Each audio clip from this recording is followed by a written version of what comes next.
Урматтуу шайлоочуларым, биринчиден мен барыңыздарга ыраазычылык билдирем.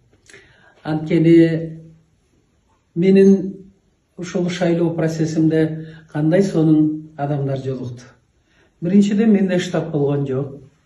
Штаб кармоого менде акча каражаты албетте жетишпейт эле. Миңдеген агитаторларды мен ала алган жокмун. Көрсө бул мыйзам бир гана байларга жазылып калгандай. Ага дагы акча каражатым жетпеди. Жөө кыдырып айылдарымы көчө кылып топтоп үйлөргө сиздер менен шайлоочуларым мен жолугушууларды өткөрдүм.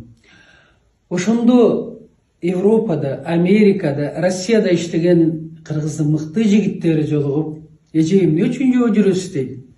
Мына ушундай жагдай деп түшүндүрсөм, жок андай болбойт деп, алар өздөрүнүн жакшынакай машиналары менен мени ташып жүрүштү.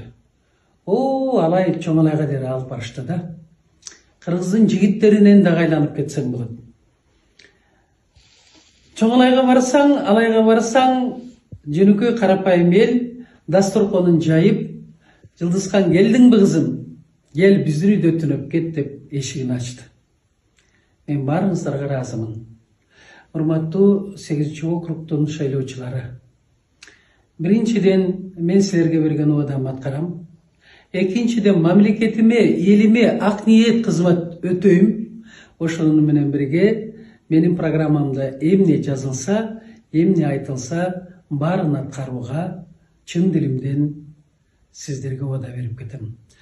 Мага берген ишенимиңер, мага берген добушуңар, мен ойлойм, бул акыйкаттуулуктун, адилеттүүлүктүн, мыйзамдуулуктун албетте өлкөбүздүн өсүшүнө жана эл арасынан ынтымак болушуна берген, мындай айтканда, сиздердин ишенимиңер мен үчүн бул өтө чоң